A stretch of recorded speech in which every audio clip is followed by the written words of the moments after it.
Hey guys, welcome back. Andrew here with Ambient Endeavors, and today we're diving into an interesting noisemaker from a builder that's brand new to me.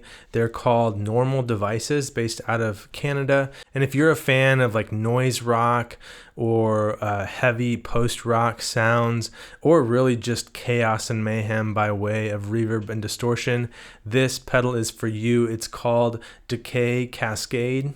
And while it's not the first of its kind by any means, I've played a few of these types of reverb into distortion pedals. It really has some cool, unique qualities to it that we'll dive into in this video. And you'll get to hear a wide variety of sounds and textures that you can create with this from Normal Devices. But first, I want to give a little bit of a plug here in two parts. One, if you're new to this channel, if you like exploring, kind of experimenting with sounds and gear, writing and producing music, or just kind of geeking out about guitar sounds and gear, please hit subscribe below. It's a huge help for me. It helps support the channel, keeps these videos in front of your eyes on YouTube, and that's always kind of a constant struggle and challenge for us creators, so thank you, thank you. Secondly, if you really dig this pedal, or if you're kind of just curious about finding some obscure or niche boutique pedals from all over the world, please check out my online retail shop. It's called Little Box Effects, and this is kind of my job. I do videos here on YouTube, and I work with really cool and talented and creative builders and brands from around the world to either help elevate their message and showcase their gear, or to help you guys have access to some of those builders and brands that are harder to get from around the country or around the world, or in really cool and fun exclusive offerings. So we do that over at Little Box Effects. Hit the link in the description below and you can see the whole catalog of gear, including this Decay Cascade, available now in a small batch. I really genuinely appreciate all the support and your choice to shop at Little Box and to support the channel here. It's the reason I get to do any of this, and I don't take it for granted, so thank you.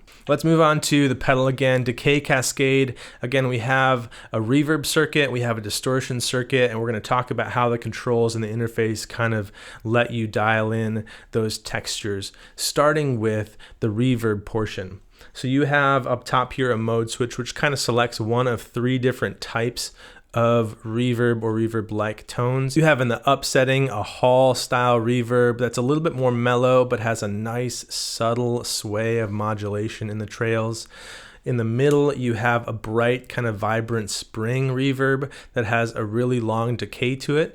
And then in the down position, you have a lo-fi bucket brigade style kind of slap back echo that you can utilize too as sort of an alternative to those more washy reverb sounds. We're going to dive in right now and just kind of hear some of those reverb sounds from each of the modes on their own, so you can get a feel and a flavor for what type of reverb textures you can get with each of them. Check it out.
From there, you have a distortion circuit, and there's some really cool features and characteristics to this distortion circuit that make it sound great and kind of give it a cool response and help it to pair really well with the reverb. So we're going to talk about that. You have a few controls that let you dial in this distortion sound. One is here, the drive control, which gives you the sort of overdrive saturation texture that you want. As you turn it clockwise, you can get into near fuzz territory there. And then above it here is a sag control, which is a really cool feature in this pedal and one that I just haven't really seen in this type of pedal before. It lets you sag or starve that voltage of the distortion circuit. And so as you dial up the sag control, you get these more like gated fuzz type sounds into some really kind of splatty and kind of cut in and out type sounds and textures. And so that's a really great feature to kind of use in tandem with this drive control to get either kind of true overdrive fuzz saturation or to get that kind of glitchy gated type fuzz effect. On the far left here, you have your overall volume, and then this mix control, you'll see it more interactive as we go through the sound samples, but that will adjust the amount of kind of mix of the two, the drive and the reverb circuit, and kind of interweave and intermix those together to get that kind of big chaotic wall of sound type texture. The distortion circuit also has a three-way toggle labeled amp. In the up position, it's just sort of normal or neutral position. In the middle and the down position, you get uniquely voiced preamp sort of boost circuits that you can layer into the drive. In the middle here, you have a really low passed, thick, loud boost going into your distortion circuit, and then down you have a flat, it's more kind of bright and abrasive texture along with that volume boost, so you really get some kind of pushed, thick, loud textures when you engage the middle and the bottom mode there on the amp toggle. For now, we're going to take a few moments and just hear the distortion circuit so you can again kind of get a feel for what it can do on its own. And then at the very end of the video, we'll show you an extended clip of sounds that you can get as you integrate both the reverb and the drive circuits. But for now, the distortion sound here.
So those are the two facets of the decay cascade. You've got your reverb circuit, you've got your distortion circuit, and now we're just going to play around with some knobs and settings here to show how the two can interact to really create some wild and fun chaos and mayhem by blending those two reverb and distortion circuits, using that sag control to get kind of wild and glitchy, and just kind of leaning into the extremes of this pedal. Again, you can pick up this pedal at Little Box Effects via the link below. Drop any questions you've got in the comments if you have them about this pedal or anything else you're seeing at Little Box. I'd love to engage with you there. And let's check out the rest of the sounds here from the Normal Devices Decay Cascade.